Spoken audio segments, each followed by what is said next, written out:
손 없는 날이 단순히 귀신의 방해가 없는 이사하기 좋은 날이라고요? 글쎄요. 조금 더 깊게 그리고 다른 시각으로 봐야 하지 않을까 싶은데요. 이 손 없는 날은 생각보다 길고 깊은 흉터나 문신처럼 남아 명주를 근질근질 건드립니다. 이건 제가 사주에 대한 다른 시선, 별해를 하다 보니 더욱 흥미로운 이야기가 될 거예요. 안녕하세요. 일상에서 만나는 사주, 별해하는 공리입니다. 오늘은 지난번의 예고와 같이 방위사주로 찾아왔습니다. 미신 같으면서도 은근히 무시할 수 없는 기운, 바로 손 없는 날이랑 사주와의 관계입니다. 이게 사주에 어떠한 영향을 줄지 언제나처럼 흥미롭고 가볍게 별해드리겠습니다. 그럼 바로 시작합니다. 여러분, 혹시 손 없는 날에 대해 알고 계실까요? 아마 많은 분들이 이사하기 좋은 날 정도로 생각하실 텐데요. 맞습니다. 손 없는 날에는 이사 비용 비싸기로 유명하죠? 마케팅도 이런 마케팅이 없습니다만 꼭 이사만이 아닌 기업 창립 행사나 시무식 혹은 개업도 보통 손 없는 날 많이 하곤 해요. 그럼 이 손 없는 날이 의미하는 바는 무엇일까요? 여기 손이라는 건 손님이라고도 하지만 귀신이라고도 하는데요. 이 손이 없다는 건 바로 귀신이 없다는 것으로, 손 없는 날은 귀신과도 같은 초대받지 않은 손님으로 인한 외부적인 방해를 받지 않는 날인 거죠. 그럼 이게 방위사주랑 무슨 관계가 있지 싶으실 텐데, 이 내용은 전통적인 사주 이론과는 다소 차이가 있을 수 있지만 제 경험과 연구를 바탕했음을 미리 안내드립니다.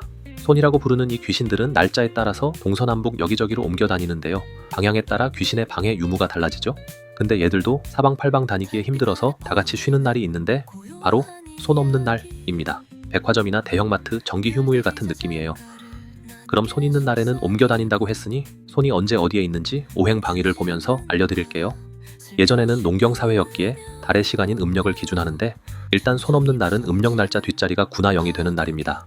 한 달 30일로 보면 9, 10, 19, 20, 29, 30일 정도가 손 없는 날이지요. 그리고 손이 돌아다니는 시기, 그건 또 음력 날짜마다 다른데 뒷자리가 1, 2일에는 동쪽에 있고 3, 4일에는 남쪽, 5, 6일에는 서쪽에 있죠. 그리고 7, 8일에는 북쪽에 존재해요. 이렇듯 음력 날짜에 따라 해당 방위만 조심하면 나머지는 괜찮습니다. 다만 기준을 잡기 모호할 수 있으니 그냥 완전히 손이 없는 날을 많이들 찾는 것이지요. 근데 미신이나 무속이라서 기준도 조금 느슨하고 잘 안 맞는다고들 하는데요. 의외로 사주에는 영향이 있습니다. 그건 바로 각자의 음력 출생일에서 찾을 수 있는데 손이 위치한 곳에 대한 방위의 기운이 약해질 수 있습니다.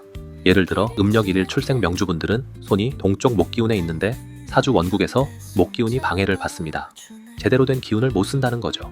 음력 4일 출생 명주분들은 화기운, 6일 출생 명주분들은 금기운, 8일 출생 명주분들은 수기운에 대한 방해를 받겠지요. 근데 다행히도 손 없는 날 태어나신 명주분들은 아무런 영향이 없습니다. 반면에 이건 또 나름의 아쉬운 점이 있는데 이것도 바로 알려드릴게요.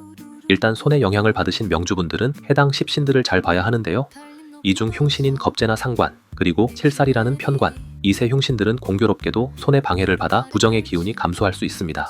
앞선 손 없는 날의 명주분들이 이런 흉신들을 가지고 계시다면 손이 없음에 아쉬울 수도 있는 것이죠. 여기서 한 발짝만 더 들어가 보면 이 기운이 언제 영향을 미치느냐인데 사주에서 말하는 근묘화시를 기준합니다. 쉽게 보면 사주의 년월일시를 15년 내지 20년 간격으로 구분해서 볼 수 있는 거죠. 임상해보니 원국에서는 지지에 이 오행이 있을 때 체감 가능한 영향을 끼치며 운에서는 영향이 있어도 아주 미비한지 존재감이 없습니다. 그러니 사주 원국의 지지를 기준으로 확인해보시길 추천드립니다. 천간 아니고 지지입니다. 예를 들어볼게요. 여기 병화일간이 있습니다. 이 명주분은 음력 5일이라 손이 서방 금기운에 있습니다. 그럼 이 명주분 원국에 금기운이 있는지 봐야 하는데요. 신금이 1월지에 위치하고 있습니다. 근묘화실로 봤을 때 20대에서 40대 시기로 볼 수 있지요. 신금은 편재로 이 편재 자체가 손에 방해를 받아 기운이 쇠하는데 지장간도 보면 식신 편관 편재입니다. 이는 식재관으로 흐름이 좋아 재물과 관련한 투자 혹은 전문적인 영역에서의 사회적 활동을 의미합니다. 자신의 능력으로 재물을 얻고 관을 얻는다고 볼 수 있는데 이 영역에서 손의 방해를 받는 거죠. 노력 대비, 활동 대비 원하는 만큼의 재물이나 관직이 아닐 수 있어 아쉬움이 남는 형국인데 다행히 재극인에 대해서는 극을 하는 힘도 방해를 받으니 명성과 명예를 얻음에는 기룬일 수 있습니다. 또 다른 예시를 하나 들어볼게요. 임수일간인 명주분은 음력 2일 출생이라 손이 동방 목기운에 있습니다. 그리고 사주 원국에서 연지에 인목식신이 자리하고 있습니다. 때문에 이 인목이 손의 방해를 받는 건데 시기적으로는 유년기에서 청소년기로 볼 수 있습니다. 식신이 의미하는 바는 기본적으로 먹을 복이죠. 또한 활동성이나 재능, 기회, 표현력 등인데 이것이 방해를 받습니다. 유년기에 식신이 방해를 받는다는 것은 집안 형편을 의미하죠. 이것에 연계하여 식생제로 보면 부모인데 시기적으로 큰 도움이 어려운 반면 다시 식극과는 약해지니 학창시절 어긋남은 없었겠다고도 유추해 볼 수 있습니다. 그럼 하나만 더 예를 들어볼게요. 이번엔 사주의 격인 월지에 손이 들어온 경우를 가볍게 보겠습니다. 을목일간에 음력 6일 출생한 명주분이라 금기운에 손에 방해가 있습니다. 이분은 월지 신금 정관격 사주인데요. 근묘화실로 20, 30대입니다. 여기 월지 신금이 정관이라 든든해야 하는데 손에 방해를 받은 것이죠. 때문에 공무원과 같은 안정적인 직장을 잡더라도 불안할 수 있습니다. 이것은 환경적 영향일 수도 있는데 관극아로 책임감, 질서, 규율과 같은 것들이 명주를 극하겠죠. 근데 이 극하는 것 또한 기운이 쇠하니 큰 변동성은 없으나 안정감이 떨어져 인성을 제대로 생해주기 어렵습니다. 즉 명예를 득하기는 어렵다고 볼 수 있습니다. 어떠신가요 여러분? 너무 허무맹랑한 내용이라 믿기 어려우실까요? 막상 그러실 수도 있으리라 충분히 이해합니다. 저도 별해하면서 과연 믿어줄까 의문스러웠으니까요. 이건 마치 디모 애니메이션 기업의 슬리핑 뷰티처럼 태어났더니 어디서 마녀가 냉큼 찾아와 저주를 내리는 듯한 느낌이죠. 근데 막상 찾아보면 원국에서 그렇게 많은 분들이 해당되진 않기에, 그리고 미신과의 흥미로운 조합으로 내린 거라 가볍게 흘리셔도 괜찮습니다. 근데 저도 월지에 손이 걸려서 부들부들한 시절이 있었기에 믿고 싶지 않지만 인정하게 되더라고요. 다시 한번 강조드리자면 손에 방해를 받은 오행이 원국 지지에 있을 때 발현된다는 거 잊지 말아주시고요. 음력생일로 손을 찾아보신 분들은 경험담 혹은 원국을 댓글로 남겨주시면 하트와 함께 진심의 별해 드리겠습니다. 혹은 손 없는 날 태어나신 분들의 자랑도 매우 좋지요. 그럼 다음에도 흥미로운 기운 찾아서 인사드리겠습니다. 항상 함께 해주셔서 진심으로 감사드립니다.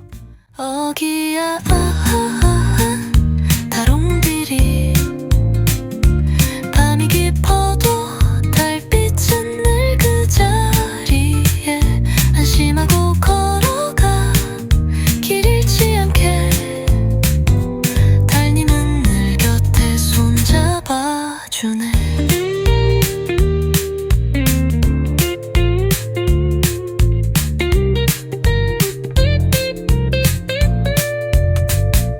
달빛 아래 퍼지는 고요한 이야기, 별들이 자장가를 낮게 속삭이고 멈추지 않는 바람, 슬며시 품은